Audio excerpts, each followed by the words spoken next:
pengenalan dan sebagainya lah. Pilih seorang saja.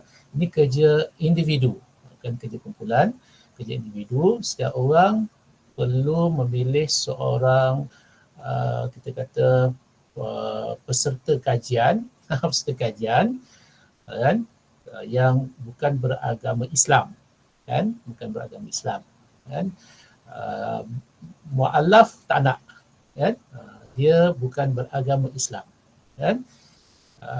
Dia bangsa apa itu pun pelbagai, terpulang, kan.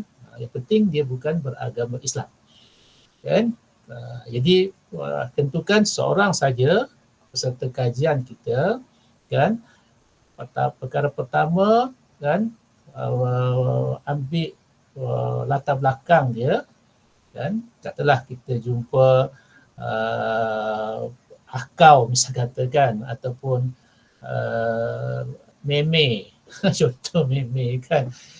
Kan latar belakang dia agak ringkas, kan. Dia nama penuh dia, kemudian tanya dia kalau Cina, tanya dia ni pertuturan dia apa, Hakka ke, Hailam ke, Pocho ke, apa lagi, dan sebagainya lah, kan. Kalau India pun tanya dia ni ada tak suku-suku dalam masyarakat India itu, kan. So tu latar belakang bangsa dan etnik dia, kan. Kalau Sarawak mungkin Iban, Dayak dan sebagainya lah. Kalau Sabah mungkin apa nama, Dusun ke, Murut ke dan sebagainya, kan. Kalau orang asli tanya orang asli apa. Jadi latar belakang keluarga dia dan sebagainya agak ringkas. Umur dia berapa, dia sekolah tak sekolah, sekolah kat mana, kalau universiti mana, dia ambil jurusan apa dan sebagainya. Okay? Agama dia apa, Kristian ke, Hindu ke, Buddha ke, kalau dan sebagainya lah. Okay, jadi latar belakang ringkas saja sebagai kita nak melihat demografi dia. Okay. Soalan yang kedua, kalau ada siapa yang boleh catat, catat di ruangan chat ini, kan, jadi semua boleh tengok. Yang kedua ialah pandangan dia terhadap agama Islam. Pandangan peserta kajian itu terhadap agama Islam. Pandangan umum saja, kan. Dengar je apa dia cakap, nanti salin balik, kan. Yang ketiga ialah pandangan terhadap orang Islam. Tadi agama, ya. Okay, agama. Yang kedua ialah orang, kedua tentang pertama ialah biodata. Okay. Pertama ialah kita kata latar belakang. Okay. Yang kedua ialah pandangan tentang agama Islam.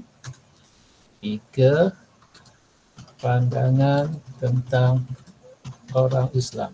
Sebab kita nak tengok Islam, orang Islam dia berbeza, ya. Keempat,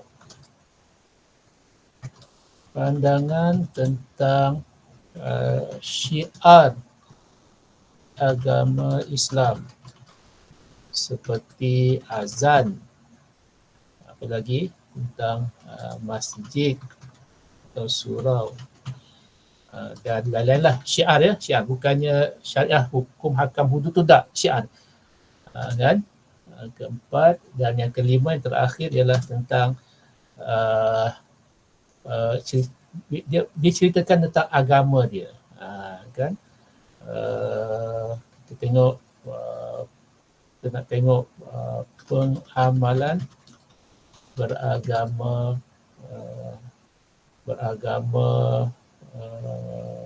peserta kajian.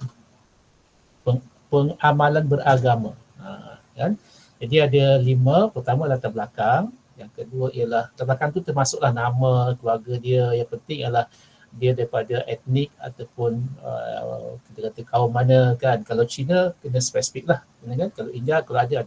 Kemudian dia agama apa, kan. Dan kita tanyalah pandangan mereka tentang, pandangan dia tentang agama Islam, pandangan tentang orang Islam sendiri, dan pandangan tentang syiar agama seperti syiar Islam seperti azan. Pandangan tentang azan bagaimana, tentang masjid, surau, mungkin tentang isu salam, bagi salam, kan.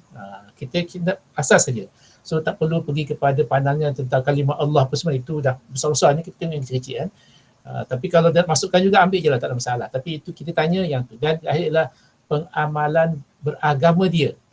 Kan, katalah dia beragama Kristian, ceritalah sejauh mana dia mengamalkan agama dia, di mana dia mengamalkan budaya dia dan sebagainya lah. Kan, dia beragama. Kalau dia beragama Hindu, sejauh mana dia mengamalkan agama Hindu dia, apa dia buat. Kemudian nak selesaikan perayaan-perayaan yang perayaan agama yang diikuti. Okay. So ada 5 ya. Faham, kalau faham pilih 1, tak faham 2. Okay.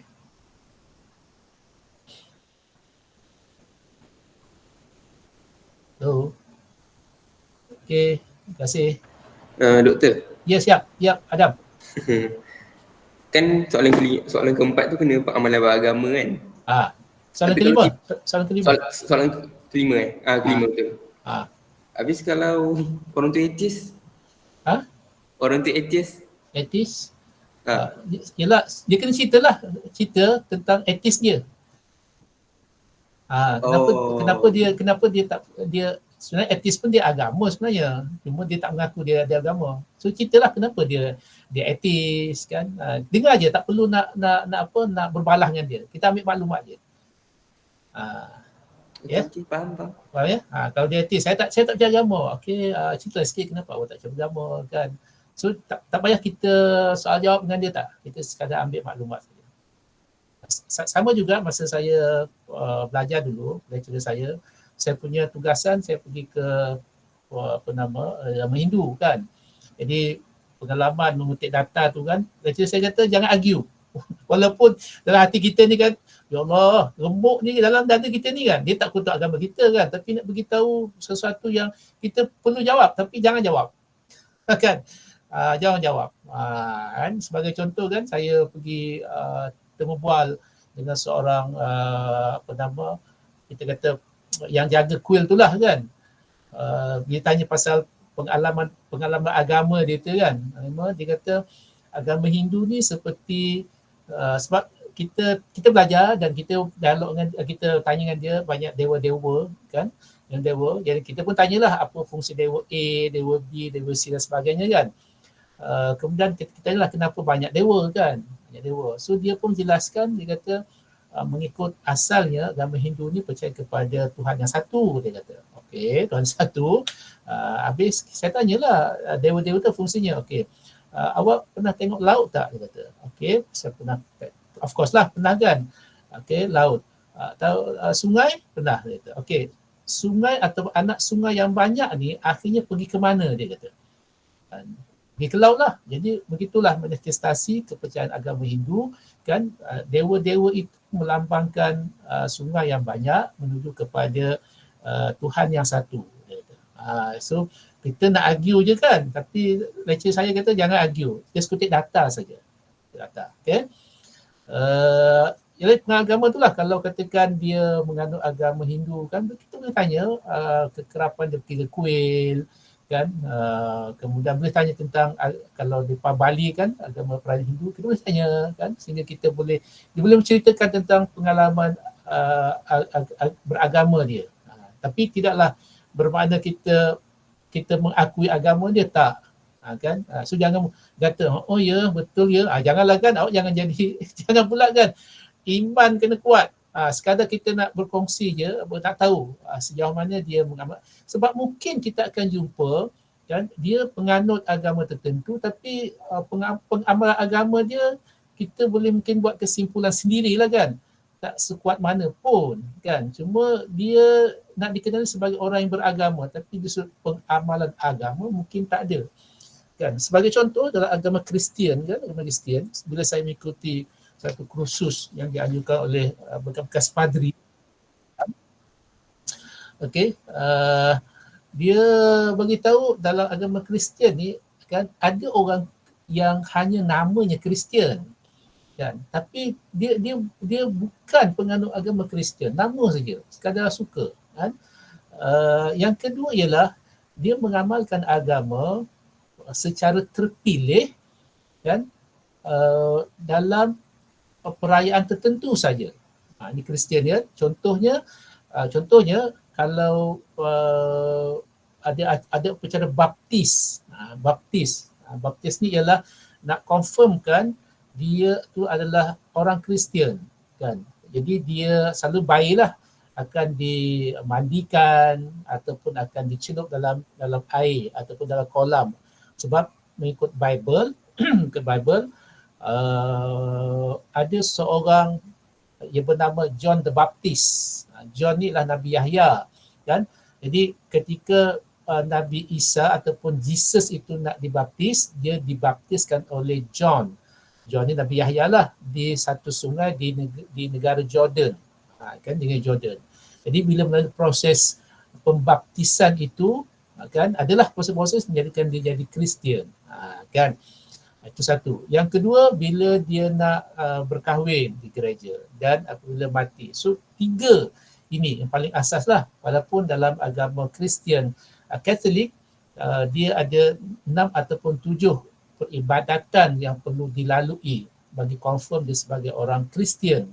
Berbanding dengan agama Kristian Protestan, dia cuma ada 2 saja. Ini kita masuk nantilah, saya tak nak cerita sekarang kan. Itu masuk dia cara beribadat. Kemudian dalam kursus itu juga saya diberi pendedahan, ada orang Kristian yang memang mengamalkan agama Kristian sehingga mengunjungi gereja tiap-tiap minggu. Tapi dia tidak, dia sekadar pergi saja kan, dan ikut ritual itu saja kan. Dan yang terakhir ialah dia sangat committed dengan agama sehingga dia jadi kita panggil apa, sebagai bukan padri, dia aktif, dia sebagai aktivis gereja dan melakukan aktiviti yang berkaitan dengan gereja dan boleh menarik orang masuk Kristian. So itu bagi contoh lah. Jadi kita nak lihat dan bagaimana kan. Boleh faham ya? Itu maksud saya. Adam depan tak? Faham Doktor. Okey. Nanti tak apa, kalau ada masalah ni kita akan kalau ada soalan jawab ya.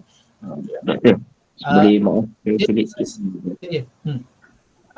Tugasan doktor ni kiranya dibuat macam mana? Kiranya by a video ke macam mana doktor? Okey, tulisan. Oh, tulisan. Tulisan je lah, tulisan. Video nanti kan nak upload lagi payah. So kita ambil kesempatan masa cuti ni, kan cuti kan. Cuti hari raya, kemudian kita ada semester break seminggu kan. Kalau boleh, saya harapkan masa itulah kita kutip data kan, kutip data. So kita cari orang yang boleh beri maklum pada kita lah kan. Kan? Tak lama pun kita interview dengan dia kan, mungkin 5 minit 10 minit kita dapat data. Nanti kita nanti tulis dan nanti saya sediakan folder di Bukan Follow. Nanti boleh kita kita sign kat situ lah. Dan saya mungkin akan pilih yang mana yang menarik untuk kita sama-sama tengok hasil kajian kita nanti, kita kongsikan bersama-sama lah dengan rakan-rakan lain. Tanpa dibentangkan, just nanti saya tunjuk je. Boleh ya? Jadi nanti tarikh akhir dia hantar ialah pada minggu pertama kita masuk nanti. Kita akan masuk balik pada start 22 sampai 26 tu kan, minggu pertama start kita masuk balik tu kita hantarlah. Paling cantik sebelum kelas kita 25 hari bulan kita ada kuliah. Jadi sebelum 25 tu paling baiklah hantar, boleh kita share sikit nanti kan pengalaman kan. Tak bentang je sharing moment kita dengan kawan-kawan.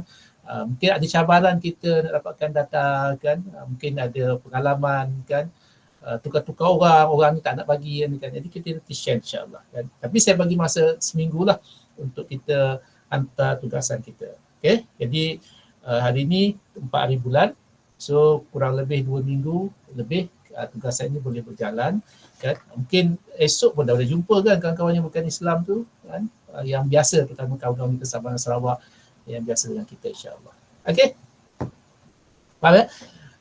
Kalau tak ada soalan lagi, itu markahnya 15, sebabnya ada 5 perkara, jadi kita boleh agak lah kan, 1, 2, 3, 4, 5. Nanti saya bagi dia punya rubrik dia. Rubrik ni adalah agihan-agihan markah dia berapa, supaya nanti kamu tahulah kan mana yang perlu ditekankan, mana yang perlu, bukan maksud tekankan, mana yang perlu penghuraian lebih banyak. Dan kamu juga diberi pilihan untuk mengambil gambar mereka. kalau dia izinkan untuk diambil gambarnya. Kan? Tak, boleh ambil gambar tak? Sebagai bukti lah, bukti yang kamu memang buat tugasan ini. Ya, jadi itu buat lampiran. Kan? Tak ada rujukan, tak ada rujukan. Jadi sekadar kita mengutip data berdasar kepada data temu bual kita bersama dengan orang yang bukan Islam. Ya. Mu'alaf saya tak terima ya, sebab mu'alaf tu Islam lah. Kan? Jadi bila mu'alaf, jadi persepsi dia tentang Islam dan agama Islam dah berbeza. Sekarang kita nak tengok dia masih belum beragama Islam. Kan? Okey? Kalaulah kan dia tanya macam-macam soalan yang kita tanya dia, tiba-tiba dia tanya kita, maknanya ada perbincangan kan. Kalau tak tahu jawab, jangan jawab ya. Jangan jawab. Apa, nanti saya akan jawab kemudian, kata. Boleh dapatkan konteks sebagainya lah. Kan mungkinlah kan kita tak kerti jawab, tapi kita jawab, dia akan mengelirkan kita lah kan. Kalau dia tanya kita soalan, tapi kalau tak ada, tak apa. Dan kita pun jangan buka ruang lah untuk dia tanya soalan kat kita, sebab kita nak tanya dia. Tapi kalau dia kata apa nama, nak tanya soalan lah, boleh. Kalau tahu jawab, tak tahu minta tangguh, dan kita akan beri jawapan kemudian. Okey, kita seterusnya ialah kita akan sambung balik kita punya kuliah kita berkaitan tentang pengenalan terhadap agama dan kepercayaan. Okay.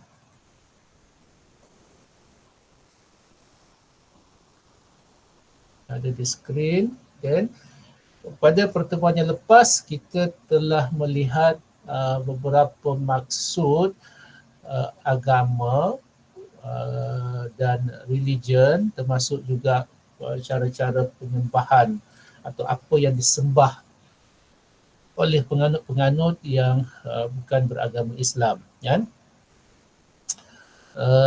Hari ini cuba kita sambung balik kan dalam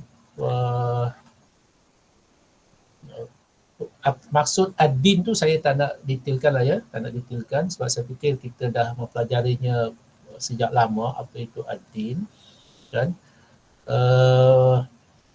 Di sini ada beberapa kekeliruan sikit, setengah kalau ikut slide ni kan, agama samawi dan juga agama ciptaan dan budaya. Agama yang dicipta oleh manusia berdasar kepada perkembangan budaya dan juga pemikiran manusia kan. Mungkin kita pernah terdengar ataupun mungkin pernah membaca ada orang mengatakan agama samawi itu selain pada Islam adalah agama Yahudi dan agama Nasrani kan. Mungkinlah kan kita pernah mendengar begitu kan. Saya berbeza sedikit dan saya bersama-sama dengan bersetuju dengan pekaji-pekaji, para ulama kita yang dikatakan agama samawi itu hanya Islam kan, bukan Yahudi, bukan Nasrani kan, sebab asal Yahudi itu bukan Islam dan Nasrani juga bukan Islam kan. Kalau orang mengatakan Nabi Musa itu beragama Yahudi, it is totally wrong kan, we have to reject it. Kalau kita katakan agama Nabi Isa itu beragama Nasrani, it is totally wrong, salah kan. Semua Nabi beragama Islam kan, menjunjung prinsip akidah yang sama, iaitu mentauhidkan Allah. Yang membezakan adalah syariat saja berbeza kan. Tapi prinsip agama tauhid adalah sama, sebab itu mereka adalah beragama Islam kan. Sebab itu saya tertarik dengan satu sembang-sembang dalam bahasa Indonesia di IG tu kan. Di IG ada seorang mungkin pengkaji di Indonesia bertanya dengan seorang anak muda, wanita kan. Dia tanya, awak agama apa? Dia kata dia Kristian. Itulah Kristian apa? Dia betullah dia punya mazhab Kristian dia atau denominasi Kristian dia kan. Kemudian dia kata, awak baca tak Bible? Yes, dia bacalah sikit, maknanya dia ada pengetahuan sikit tentang Bible kan. Bila ditanya apakah Nabi Isa ataupun Jesus itu minum arak, dia kata tak.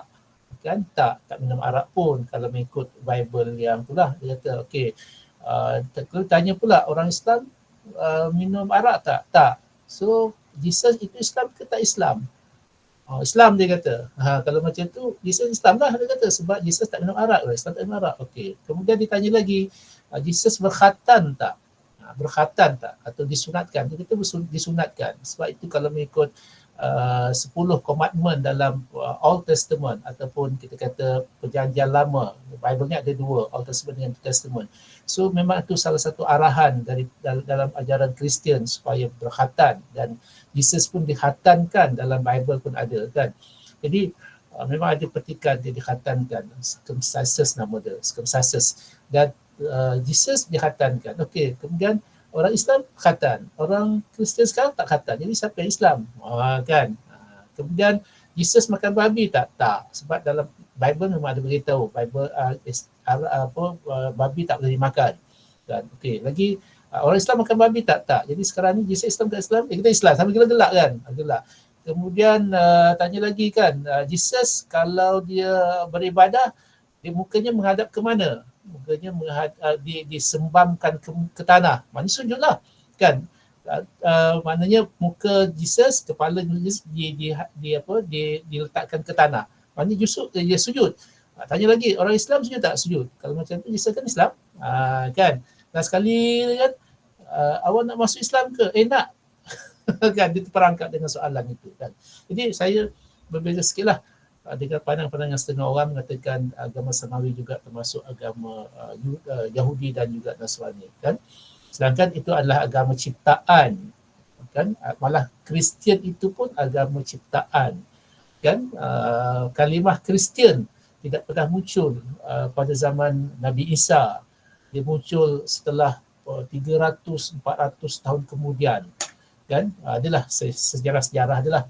Dan antara orang yang antara berlaku sejarah itu ialah bila Saint Paul, seorang kita kata padri Kristian yang asalnya adalah orang Yahudi, menentang kuat ajaran Islam yang dibawa oleh Jesus atau Nabi Isa, tapi kononnya selepas itu dia masuk Kristian, dan dialah yang membid'ahkan ajaran Jesus yang asal kan? Sehingga dia mula mencipta agama Kristian itu. Okey, tengok kat sini, ini ini kategori bentuk agama yang dibincangkan oleh ahli-ahli sosiologi agama kan. Dia nak mengkategorikan agama itu dengan satu nama supaya orang boleh faham. Dia disebut sosiologi agama ya. Okey. Istilah pertama ialah politisma. Politisma. Apa makna politisma? Politisma ni ialah penyembahan terhadap makhluk gaib yang memiliki nama dan tugas atau peranan tertentu. Contoh adalah agama Hindu. Kan? Contoh dia menyembah dewa Murugan contoh. Jadi dewa Murugan tu apa fungsi dia? Dia menyembah dewa, katakan apa nama dia, Dewi Saraswati misal kata kan. Jadi dia ada fungsi setiap dewa tersebut. Contoh dia menyembah Dewi Kuan Yin. Jadi Dewi Kuan Yin itu apa dia punya fungsi dan peranan dia kan. Sebab itu kalau anda kenal dengan seorang pendakwah terkenal iaitu Dr. Muhammad Farid Rawi kan, sekarang Naib Chancellor Universiti Islam Selangor kan, bersama dia Dato' Dr. Muhammad Farid Rawi Abdullah kan, sahabat saya kan. Kami pernah bincang-bincang kan tentang pengalaman perislaman dia kan, macam mana masa tu dia tak ada pangkat apa-apa lagi lah, panggil dia ustaz je kan. Ustaz, macam mana ustaz boleh masuk Islam kan. Dia masuk Islam sebab dulu kan, sekarang kan, dulu sampai sekarang ada rancangan tilawah Al-Quran, musabaqah tilawah Al-Quran. So dia seronok dengar kan orang baca Quran kan, tak tahu apa pun. Dan akhirnya pada penjutaan itulah dia masuk Islam. Dan dia cerita pengalaman dia bila dah masuk Islam, dia sembang-sembang dengan kakak dia tak masuk Islam lagi kan. Okey, dia itu dalam dakwah dia dalam keluarga dia kan. Dia kata akak sembah apa kan? Akak kalau sesuatu akak nak minta dengan siapa? Kan. So dia adalah sembah dewa itu, sembah dewa ini, sembah patung itu, patung ini kan. Nak minta sesuatu. So pertama Datuk Farid tanyalah, akak confirm ke dewa-dewa ni dan boleh perkenankan permintaan ataupun kabulkan hajat akak kan. So kakak ni dah confused dah kan. Katalah ada tiga patung kan. Sembah tiga-tiga sekali. Kan, atau minta pada tiga-tiga sekali kan. Katalah patung A, patung B, patung C. A, B, C kan. Dia minta seorang ni, dia kata kakak dia minta pada tiga-tiga ni kan. Minta satu hajat kan. A, B, C kan. Datuk Farid dia cuba bermain akal pemikiran dengan kakak dia kan. Katalah kan tiga-tiga ni boleh bercakap kan. Patung A kata tak payahlah bagi, B boleh bagi kot. Lantas C bagi kan. Jadi patung A beranggapan B boleh bagi kan. B boleh kata C bagi, C boleh kata A bagi kan. Jadi dia akan confirm ke tiga-tiga ni boleh bagi. Entah-entah tiga-tiga tak bagi sebab mungkin A dah bagi kot, B dah bagi kot, C lalu semua tak bagi. So kakak dia kata betul juga kan. Betul juga. So itu satu apa nama pengalaman lah dia kata kan. Jadi itu masuk politisme kan. Pantisme, segala sesuatu adalah Tuhan. Tuhan adalah segala-galanya. Kan? Contoh kan, pokok dianggap Tuhan, batu dianggap Tuhan, bintang dianggap Tuhan. Jadi semuanya Tuhan. Kullu syai' ilah. Semua itu adalah Tuhan. Kan? Semuanya Tuhan. Okay. Monotisme satu istilah yang dibina untuk menggambarkan mempercayai Tuhan yang tunggal dan berkuasa penuh di atas segala-galanya. Jadi ahli-ahli sosiologi agama ni melihat istilah ini sesuai dengan agama Islam. Kan? Islam. Okay. Boleh faham ya ni? Ketika bentuk agama yang dibincangkan oleh para sarjana. Kalau bagi kita Islam ialah Islam lah kan. Tapi ini perbincangan di segi akademik untuk kadang-kadang setengah tu menggunakan Islamic monotisme. Kan dia kata monotisme. Lantak engkau lah kan Islam apa guna kan. Aku tetap Islam. Okey. Alamak halusnya. Halus sangat ni kan. Okey, seterusnya animisme. Animisme. Nampak ya? Halus sangatlah. Okey, animisme. Kepercayaan terhadap adanya makhluk halus, roh yang terdapat pada setiap benda hidup atau benda mati. Seorang yang mempercayai, katakan bukit bukau tu ada roh ataupun ada ada kuasa tertentu. Kan? Kemudian penyembahan kepada alam ataupun dipanggil nature worship ataupun kepada benda-benda dipanggil apa tu? Tak nampak lah saya. Foolish worship kepada binatang atau dipanggil animal worship, kepada nenek moyang ataupun dipanggil ancestor worship, itu dipanggil animisme. Kan? Antara contoh penganut animisme ni ialah orang asli. Kan? Itu kebanyakannya begitulah, mereka percaya kepada benda-benda ini punya roh ataupun semangat tertentu. Itu dipanggil animisme. Okey, selanjutnya adalah dinamisme. Dinamisme ini apa dia? Kepercayaan yang meyakini semua benda mempunyai kekuatan ghaib.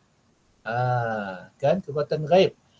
Yang tadi dia percaya benda tu ada roh ada kehidupan, benda tu hidup. Itu contohnya percaya kepada nenek moyang kan. Nenek moyang ni dah mati, tapi percaya nenek moyang tu masih hidup. Kan, nanti hidup. Sebab itulah dia ada orang-orang Cina yang mengamalkan agama nenek moyang ini kan, mereka percaya masih ada hubungan sebab mereka percaya nenek moyang ni masih hidup walaupun telah meninggal dunia tapi di alam yang lain. Jadi orang-orang di dunia yang hidup ni perlu menghantar sesuatu keperluan-keperluan supaya kehidupan nenek moyang itu sejahtera kan. Sebab tu saya suka menonton cerita Cina ni kan, yang cerita tradisional ni yang ada unsur-unsur agama ni, sebab kita nak faham kepercayaan mereka ini dan mereka filmkan dan dramakan benda tu. Oh ini rupanya kan. Okay. Dinamisme ni dia lain sikit. Kepercayaan yang meyakini semua benda ada kekuatan ghaib. Yang tadi cuma ada roh cuma ada nyawa saja. Yang ini kekuatan tertentu. Contohnya Jepun, dia ada kepercayaan kami. India, dia ada percayaan sakti. Melayu ada percaya kepada tuah. Tuah tertentu. Kan? Jadi benda ataupun percaya kepada benda keramat. Binatang keramat atau orang keramat. Itu panggil dinamisme. Dinamisme. Okay. Seterusnya adalah nantisme. Kekurangan kepercayaan pada Tuhan, kekurangan kepercayaan kepada Tuhan mana-mana, menolak kepercayaan terhadap Tuhan atau menolak kewujudan mana-mana Tuhan. Kan? Itu salah tu. Kekurangan kepercayaan pada mana-mana Tuhan. Itu Tuhan mana-mana pula salah tu. Tutup balik. Kekurangan kepercayaan kepada mana-mana Tuhan. Maknanya dia bukan tak percaya, dia kurang percaya dengan adanya Tuhan. Itu satu pengertian kan. Ataupun dia menolak kepercayaan terhadap Tuhan, tak percaya langsung, atau menolak kewujudan mana-mana Tuhan. Kan? Macam ateis kan? Ateis. Tapi dia istilahnya nantisme. Kan? Nantisme. Sinkretisme. Usaha bagi menyelaraskan kepercayaan-kepercayaan berbeza atau bertentangan. Seringkali sentiasa menggabungkan amalan-amalan dan pelbagai cara pemikiran. Digabungkan 2-3 amalan, kan, 2-3 amalan agama ni dalam satu pemikiran, kan. Ada satu agama di sebelah Vietnam tak salah saya atau Kemboja, kan.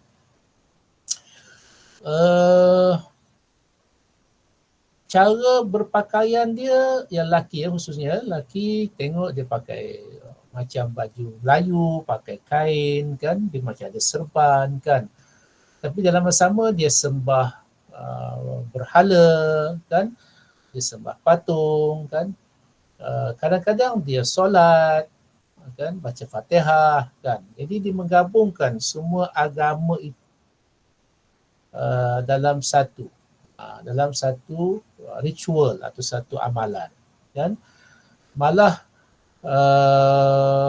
dia penganut satu agama, tapi dia ambil Buddha ambil sikit, Hindu ambil sikit kan, kemudian Islam ambil sikit. Kalau tengok Ayah Pin, saya katakan Ayah Pin, kan, Ayah Pin, dia sinkretisme, semua ajaran dia ambil.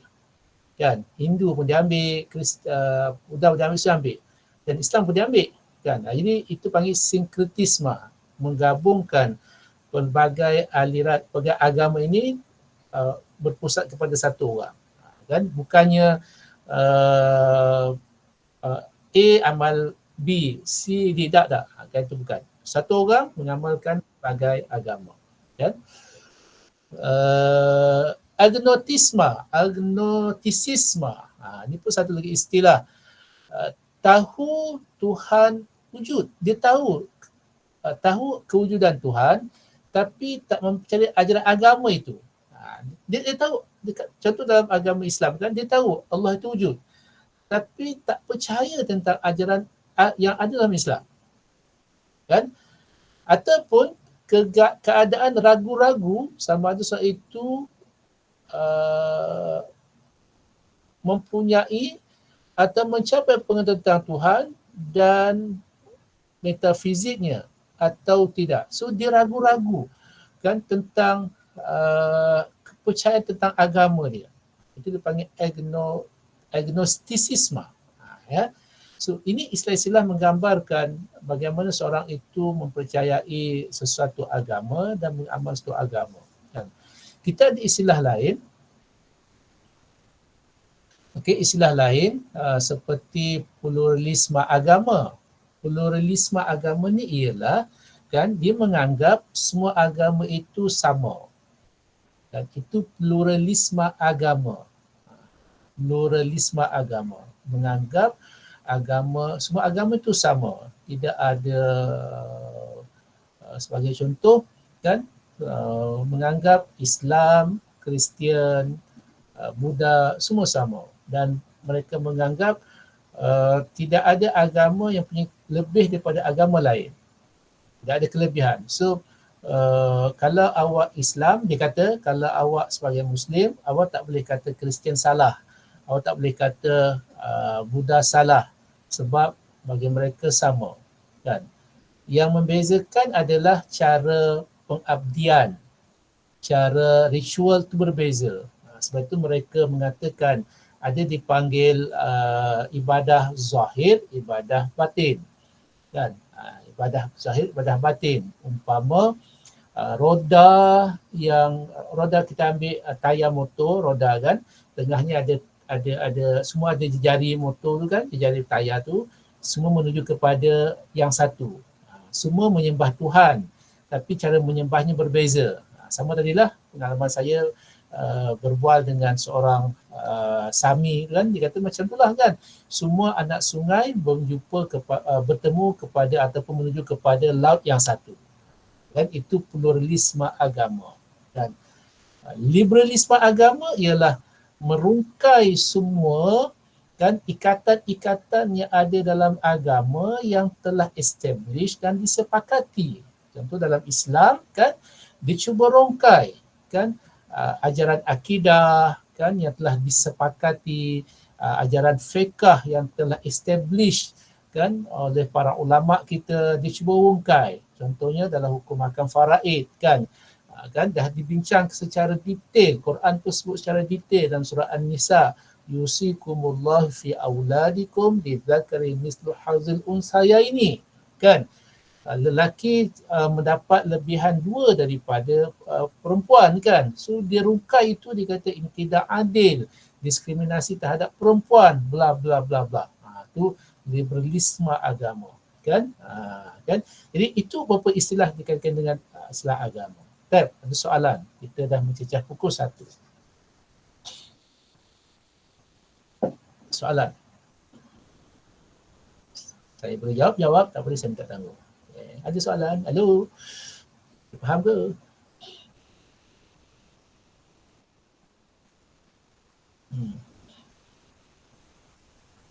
Sonyap tu. Faham doktor? Faham ya? So, boleh cari lagi istilah ini dalam internet kan, bagi menggambarkan macam tadi kan, siapa tadi Adam tanya kalau dia atheist kan, atheist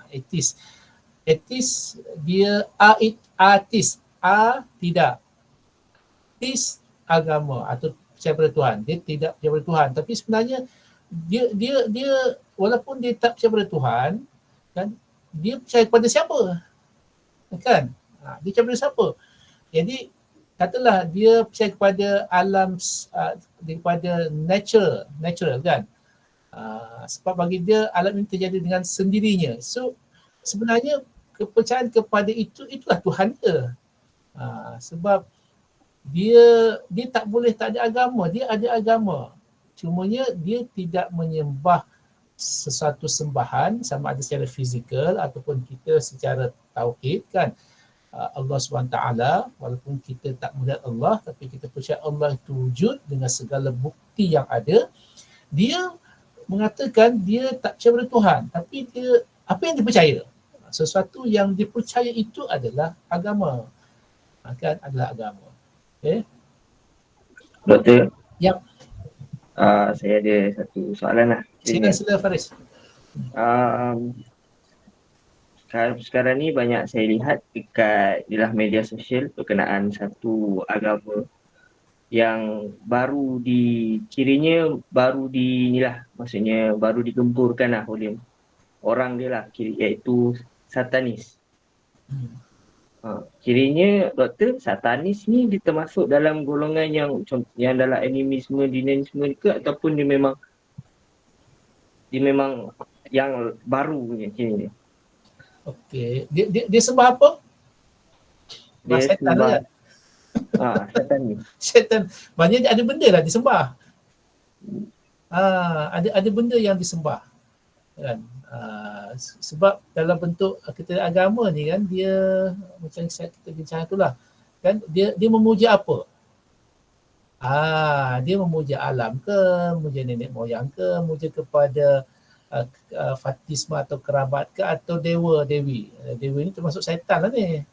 So dia ada benda yang disembah, kan? Kan? Ada objek disembah, ada benda disembah. Jadi kalau kita tengok pada kategori ini, kan, nak kata politisme, kan, mungkin animisme, kan, kewujudan, mungkin dinamisme, kan, mungkin dinamisme. Dia percaya kepada sesuatu yang punya kekuatan secara gaib, kan, kan?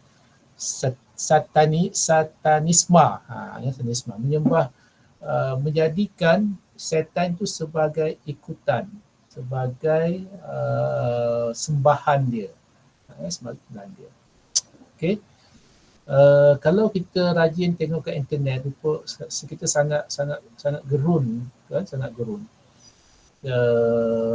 Orang yang mengatakan tidak beragama, katakan dia orang Melayu, ada orang Islam, orang asal Islam kan, so dia buat grup katakan grup murtad Melayu, Malaysia, Singapura, ada kan. Jadi bila dah berada di alam maya ni kan, dia tanpa sempadan, begitu luas dia punya wilayah dia kan, menyebabkan kita rasa takut. Dan apa peranan kita sebagai pelajar Islam, pelajar Muslim, pelajar dakwah ini ialah kita kena buat satu contoh baik. Kita kena ada satu platform kita untuk menerangkan tentang perkara ini dan menjelaskan tentang agama Islam yang kita ada. Okey, Nafal. Terima kasih, Doktor. Okey. Kita lihat sebentar lalu, kenapa orang manusia perlu kepada agama, kan? Ini saya ambil secara umum, kan. Pertama ialah manusia perlu bimbingan, kan, bismillah. Manusia perlu bimbingan, kan. Siapa yang berbimbing? Siapa yang membimbing dia, kan? Alhamdulillah kita dalam agama Islam, kan, kita dibimbing oleh wahyu. Allah SWT memberikan wahyu kepada Nabi Muhammad, dan ajaran Nabi Muhammad itu sampai kita alhamdulillah melalui usaha para ulama kita. So kita ada bimbingan yang menjadi garis panduan kita untuk hidup beragama. Dan yang kedua ialah untuk membentuk nilai. Orang perlu ada untuk nilai. Nilai ni adalah nilai baik dan nilai tidak baik, kan. Jadi kita tahu ini baik, ini tidak baik. Sebab itulah agama Islam kita ada dipanggil pahala, dosa dan pahala. Ada benda yang wajib perlu dilakukan, ada yang harus dan sebagainya. Ini adalah nilai agama kita, dan ada syurga dan neraka. Dan agama-agama lain pun bila kita belajar, dia juga ada nilai-nilai tertentu, kan. Sebab itulah agama Buddha dia beritahu, kan, perkara-perkara dalam bentuk moral, kan, dalam bentuk moral yang perlu ada dalam penganut agama tersebut. kan. Nanti kita tengok agama Sikh kan, kenapa dia pakai turban itu kan, kenapa dia pakai turban, dan setengah tu memakai baju putih dan sebagainya. So itu adalah pembentukan nilai yang dia ada kan. Sama juga orang agama Hindu kenapa pakai tanda di antara kening ini kan. So itu ada nilai-nilai tertentu dalam agama dia, dan kenapa mereka memakai tanda warna putih, ada yang hitam, kadang-kadang 3 line kat sini kan. Kenapa? So itu adalah ada nilai-nilai tertentu yang mereka nak beritahu kan. Kemudian menjawab persoalan penting, kenapa perlu kepada agama, menentukan kita sama ada baik atau buruk, itu dikatakan dengan nilai ya. Dan mengapa perlu kepada agama, sebab nak mengenal hakikat kejadian kan, mengenal hakikat kejadian dia, dari mana dia berasal kan, kemudian ke mana apa matlab kehidupan, dan akhirnya ke mana nak dibawa kehidupan ini. Jadi perkara-perkara ini penting. Sebab itu kadang-kadang kita kata tadi, ada orang kata dia beragama sekian-sekian, tapi bila bincang secara lalu, asas agama itu dia sangat rapuh berbanding kita dengan Islam kan. Alhamdulillah kita punya asas agama sangat kuat sebab kita diberikan asas itu daripada sekecil lagi kan. Ada satu pengalaman bila kita bawa program mobility ke Jepun, Osaka Jepun pada peringkat pertama dulu sebelum PKP kan. Kita dibawa oleh penduduk Muslim, kita pergi ke supermarket, selain pada shopping, kita melihat kegiatan missionary Kristian kan, dia buka booth, buka gerai ke sana kan, bukan nak jual barang tapi nak beritahu agama dia kepada orang yang lalu lalang. Dia bagi pamphlet dengan brosur kan. Dan kita mendekati mereka kan, dan adalah soalan itu yang kita tanya dan mereka tanya kita balik kan. Saya ingat satu soalan yang menarik kan, ditanya pada kita bagaimana orang Islam menitipkan nilai-nilai beragama kepada anak-anak orang Islam. Saya ingat lagi soalan tu, dan saya ada kat situ, ada seorang padri tu dia tanya saya kan. So kita beritahu dalam kita kata dalam masyarakat budaya orang Islam ialah penitipan nilai agama bermula daripada kelahiran kan. Pada lahir lagi kita dah dititipkan nilai agama. Contohnya azan kan, azan itu adalah titipan pertama kita oleh bapa khususnya kepada anak kan. Itu titipan pertama. Belum lagi yang kedua, kita belajar itu belajar ini sampailah kan, sampai bila-bila pun titipan agama itu tetap diberikan walaupun tidak secara langsung. So dia agak terkejut. So dia kata seolah ada macam interference daripada ibu bapa terhadap pembentukan nilai agama. Bagi mereka ialah biar anak itu sendiri yang menentukan nilai mereka. So there is there is no room for parent to interfere, to cultivate kita kata religious value to their children. Tak ada, dia kata. So mereka menentukan sendiri kan. Jadi kat situlah kita menerangkan tentang kecantikan Islam. Walaupun anak itu dewasa, dah lepas pada nikah, tetap ada penitipan nilai walaupun tidak secara langsung.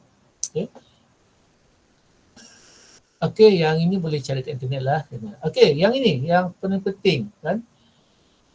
Kita secara realitinya, contoh di Malaysia, kita berhadapan dengan pelbagai agama kepercayaan dalam masyarakat kita. Kita tak pergi tengok negara lain, tengok negara kita kan. Ini realiti yang berlaku kan, itu yang berlaku. Jadi apa sikap dan pendirian kita bila berhadapan dengan kepelbagaian agama ini yang kita panggil sebagai masyarakat majmuk atau dipanggil plural society kan. Dalam istilah bahasa Inggerisnya plural society kan, masyarakat plural, masyarakat yang pelbagai. Beza ya, plural society dengan pluralisme agama beza. Plural society adalah masyarakat yang pelbagai, suku kaum, pelbagai agama, pelbagai latar belakang. Tapi kalau pluralisme agama itu adalah satu kefahaman menganggap semua agama itu sama. Tidak ada baik, tidak ada buruk. Itu realiti berlaku di negara kita pun. Kita majoriti Islam kan, walaupun persentasenya agak hampir sama dengan orang bukan Islam kan. Kita menyaksikan ada orang beragama Hindu, kita menyaksikan ada orang beragama Buddha, Kristian kan. Itu sejarah yang perlu, realiti wakil yang perlu kita terima kan. Perlu kita terima, berasaskan kepada perlembagaan persekutuan kan, kontrak sosial yang ada itu perlu ada. Dan juga kita kata persefahaman telah dicipta. Cumanya kan kita menyaksikan juga pelbagai isu-isu yang dimainkan oleh pihak-pihak tertentu kan. Saya tak nak ulaslah isu apa, kita pun sedia maklum sebab sekarang dunia tanpa sepadan. Kita boleh tengok kan, contoh kecil yang kita hadapi, contoh kecil tapi isu besar kan, kalimah Allah distokin apa sebagainya itu kan. Ini adalah cabaran-cabaran yang perlu kita hadapi sebagai orang Islam kan. Itu kita sebagai penduduk majoriti kan. Bayangkanlah kan, ada rakan-rakan semuslim kita yang duduk di negara yang mereka itu sebagai warga atau penduduk minoriti. Minoritinya Muslim, majoritinya bukan Islam kan. Malah di Sabah Sarawak sendiri pun kan, mungkin kawan-kawan kita di Sabah Sarawak mungkin boleh confirm kan, kedudukan orang Islam dan Islam itu bukanlah majoriti kan, tetapi berjaya duduk di atas kekuasaan politik. Itu kebijaksanaan orang-orang di Sabah Sarawak lah, bagaimana menguruskan diversity. Diversity inilah kepelbagaian kan. Tetapi apakah yang menyatukan mereka? Tentulah ada resepi dan juga ada dia punya cara dan kaedah dia. So dia ada dua keadaan. Satu, hidup dalam keadaan orang Islam majoriti, tapi di sana ada agama-agama lain yang sebagai minoriti. Kan? Di Indonesia misal kata kan, majoritinya adalah umat Islam dan umat Islam terbesar pun ada di Indonesia kan. Kemudian di Brunei, of course 99% Islam, hanya berapa persen saja bukan Islam kan. Apa lagi negara-negara lain kan. Tapi negara-negara lain kita tengok, Saudi of course kan, apa lagi, negara Timur Tengah of course majoritinya adalah sebagian besarnya adalah orang Islam. Tapi saya katakan tadi ada negara yang orang Islam bersifat minority kan. Di Singapura barangkali kan, di Filipina barangkali, Thailand secara keseluruhan barangkali, yang kuatnya adalah di Selatan Thai kan, dan negara-negara lain. So ini mereka juga berhadapan dengan kepelbagaian juga, dan kerajaan mereka juga berhadapan dengan kepelbagaian. Di India misal kata juga ada kepelbagaian sebagainya. Itu realiti dalam masyarakat moden sekarang ini kan. Apa yang boleh kita lakukan ialah bila berhadapan dengan kepelbagaian itu, how to manage diversity in our country, which is consists of Malays, Chinese, Indians and other races. Islam is a federal religion kan, agama rasmi persekutuan adalah Islam kan. Ada Kristian, Buddha, Hindu tu kan. So apa perlu kita lakukan kan. Jadi saya bentuk ada satu kerangka kat sini kan, saya bentuk satu kerangka yang mungkin kita boleh memahami kepelbagaian ini kan, kepelbagaian ini. So ini sangat penting sebagai pelajar dakwah kena memahami ini. So kita tolak emosi, kepatian, kita tolak sebentar kan. Kita tolak sebentar isu-isu tertentu, kita lihat kepada kerangka ini. So kita lihat bagaimana kita boleh bergerak di atas kerangka ini yang saya kumpulkan berdasarkan kepada kajian dan juga berdasarkan kepada penulis-penulis oleh para pekaji kan. Masih ada 5 minit atau 10 minit lagi, mungkin kita tak sempat untuk memperincikan ini. Kita akan perincikannya insya-Allah dalam pertemuan yang akan datang kan. Cuma saya nak beritahu prinsip-prinsip ini saya sengaja tulis dalam bahasa Arab kan. Yang saya mengharapkan lepas ini kita boleh meneliti konsep-konsep ini kan. Pertama ialah konsep at-ta'ayush kan, at-ta'ayush kan, at-ta'ayush atau dipanggil coexistent, hidup secara bersama dalam masyarakat yang pelbagai kan, dalam masyarakat yang pelbagai. Contoh di Malaysia, at-ta'ayush sebagai kata al-aish, hidup Tapi bila perkataan ada at-ta'ayush atau wazan at-tafa'ul, dia jadi sifatnya jadi kesalingan. Kan? Contohnya kita sebagai orang Melayu, orang Islam kan, mau tak mau kita kena berinteraksi juga orang bukan Islam dan juga bangsa lain kan. Sebagai contoh kan, pergaulan di sekolah misal kata kan, yang sekolah punya pelbagai lah. Contoh di universiti, nak-nak kita bertembung dan kita bercakap kan, dengan orang yang bukan seagama dengan kita dan bukan sebangsa dengan kita. Jadi at-ta'ayush itu ada sifat kesalingan kan, ta'ayush kan. Di sanalah timbulnya at-ta'ayush as-silmi ataupun kita dipanggil peaceful coexistence kan.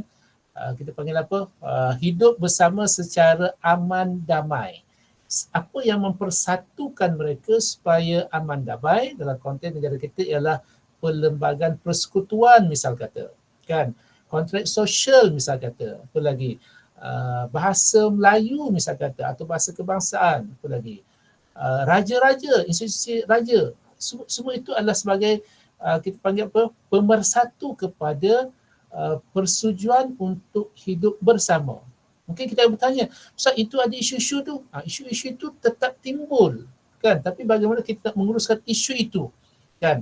Dia memerlukan kepada kekuatan kuasa politik pun ada, kejujuran, apa lagi, saling hormat menghormati satu sama lain kan, dan sebagainya. Itu maksud at-ta'ayush secara umumnya kan. Kita akan perincikan dari masa ke semasa insya-Allah kan. Kemudian di bawah itu saya pecahkan kepada at-ta'aruf kan, saling kenal berkenalan. Bukan at-ta'aruf kan, saling memahami, saling berinteraksi kan, saling kaji mengkaji kan, saling apa lagi dan sebagainya kan. Di sana ada konsep bila at-ta'aruf itu dia ada hubungan kan, hubungan saya menggunakan istilah oleh para pekaji, ukhuwah wataniyah, ukhuwah insaniyah wa basyariyah. Dia ada satu lagi ukhuwah islamiyah atau ukhuwah diniyah, itu berbeza dan itu kita sesama agama kita, tapi dengan orang lain itu dia ada hubungan kemanusiaan atau insaniyah atau basyariyah, walaupun kita dah tengok istilah itu pada subjek lepas kan. Dan sebagai contohnya, pada zaman Nabi Muhammad, lalu jenazah orang Yahudi, Nabi bangun. Sahabat tanya, ya Rasulullah kenapa bangun? Bukankah itu orang Yahudi? Nabi kata, bukankah dia juga manusia? Jadi situ ada hubungan alaqah, ukhuwah insaniyah, hubungan kemanusiaan ada. Kan? Hubungan kemanusiaan. Kan? Berbeza dengan hubungan agama, berbeza. Walaupun ada setengah para ulama dia tidak bersetuju dengan istilah ukhuwah insaniyah, sebab dia membezakan Islam dan kafir saja, dia kata. Okey, tak apa, itu pandangan pribadi. Kemudian ukhuwah wataniyah atau muwatinah, maksudnya ialah hubungan kewarganegaraan kan, hubungan kewarganegaraan. So bila realiti sekarang ini kan, orang Cina kah, orang India kah, orang Iban kah, Kedazan kah, Murud kah, dia apabila mereka menjadi rakyat Malaysia, maka hubungan kewarganegaraan tetap berlaku. Di sinilah at-ta'aruf itu terjadi. Okey. Kemudian daripada at-ta'ayush tadi, at-tasamuh, toleransi. Di sini para ulama sangat berhati-hati bincang pasal toleransi. Maksudnya ialah tasamuh, toleransi ini ialah apakah perlu menggadai prinsip agama untuk toleransi? Tak. Tidak boleh menggadai prinsip agama untuk bertoleransi dengan orang yang bukan beragama Islam. Sebagai contoh, kalimah Allah itu kan, kita perlu ta'ayush, hormati, tapi tak perlu kompromi bila saja melibatkan agama. Itu Nabi kata dia menghormati bangsa Quraisy, tapi bila orang-orang Quraisy kan menyentuh hal agama, Nabi kata dia orang yang paling tegas mempertahankan agama. Kan? Tetapi tasamuh boleh berbeza, boleh diterapkan dari sudut keadilan sesama manusia. kan, mewujudkan suasana assalam, keselamatan, dan juga ar-rahmah, kasih sayang sesama manusia, kan, di situlah unsur rahmatan lil alamin, walaupun dalam konsepnya yang agak luas, kan. Nanti kita perincikan insya-Allah. Dan sebagai orang Islam, kan, atas sama jugalah, kan, membawa kita kepada surah Al-Kafirun, qul ya ayyuhal kafirun, kan, seterusnya lakum dinukum waliyadin. So kita tak boleh jump to the conclusion lakum dinukum waliyadin, kamu dengan agama kamu, aku dengan agama kamu, tanpa kita melihat ayat-ayat sebelumnya, kan. Tidak boleh aku menyembah apa yang kamu sembah, dan kamu pun takkan sembah apa yang aku sembah. Keyakinan aku, keyakinan kamu, keyakinan kamu. Jadi apa yang kamu sembah itu ialah keyakinan kamu, kan. Apa yang kami sembah itu apa keyakinan kami, kan. Tetapi kita ada yang terakhir iaitu ad-da'wah. Ad-da'wah, kan. Itu lain dakwah, kan. Maknanya walaupun kita membiarkan orang bukan agama Islam tu dengan ritual dia, tak apalah, kan, tetapi kita ada tanggungjawab dakwah. Kan, telah membezakan kita dengan orang lain. Di sudut kita nak berinteraksi dengan apa nama, dengan penganut yang berlainan agama dengan kita. Ar-Rahmah juga kasih sayang. Macam kasih sayang, apa maksud kasih sayang ialah tidak ada unsur benci membenci, kan. Kalaulah kita ada sifat ini dan mereka juga ada sifat ini, toleransi secara kemanusiaan itu tetap berlaku, kan, tak berlaku. Sebagai contoh, kita dalam satu taman ada orang bukan Islam, ada orang Islam, ada berbagai bangsa, kan.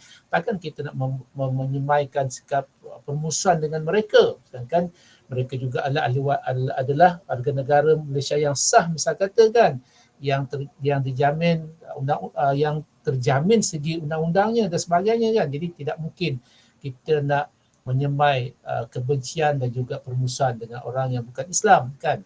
Tetapi kita ada tanggungjawab dakwah kita, kan. Kita menyebarkan agama Islam kita, tapi tak boleh memaksa mereka untuk menerima agama kita, kan. Yang penting adalah kita menerangkan, menjelaskan. Mereka tak terima, itu mereka punya pasal, mereka tak terima. Tapi penyebaran agama Islam dilindungi dalam Perlembagaan Persekutuan, kan, artikel 11, kita boleh sebarkan, mereka tak boleh. Itu kelemahan daripada kita, kan. Dan kalau pun nak berlaku dialog, al-mujadalah, debat, kita buat debat yang terbaik, al-mujadalah husna, yang terbaik, ada ilmu, ada stand. Bukannya dialog itu untuk mencari semua agama sama, tak, kita mencari kebenaran, tapi bila ada adat tertentu yang mungkin kita berbincang pada akan datang. Dan kita menunjukkan Islam dalam keadaan secara al-hal, kan, menunjukkan orang Islam adalah orang terbaik, orang Islam adalah orang yang komited dengan agama, orang Islam adalah orang yang komited dengan kerja dan sebagainya. Dan akhirnya, kan, model ini, kan, kalau berjaya, kan, kita dapat menunjukkan satu kesejahteraan dalam hubungan beragama, kan. Itu sebentar lalu untuk kita bincangkan pada minggu ini, dan insya-Allah pada minggu yang akan datang kita akan lanjutkan dalam perbincangan. Okay.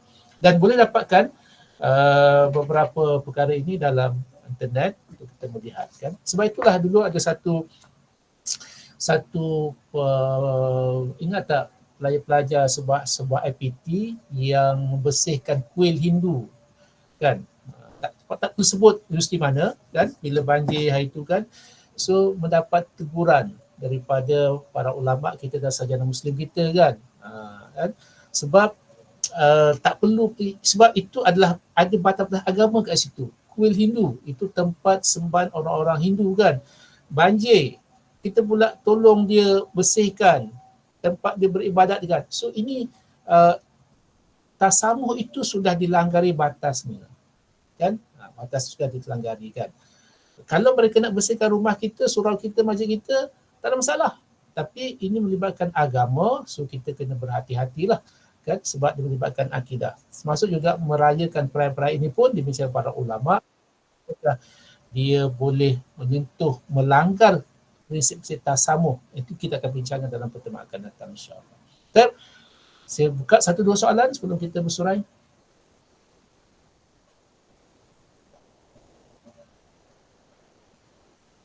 Ada?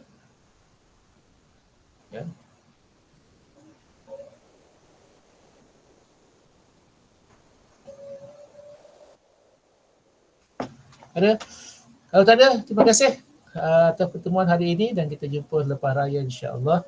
Jadi kesempatan ini saya mengambil kesempatan ini untuk mengucapkan salam Ramadan yang berbaki insya-Allah.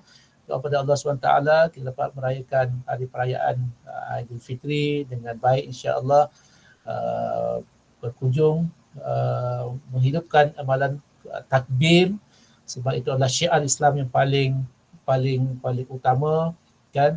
Jangan terlibat dengan sesuatu yang menyalahi amalan dalam agama kita. Dan bersama-sama ni jangan mercun ya. Jangan mercun, jangan terlibat dengan aktiviti mercun dan sebagainya kan.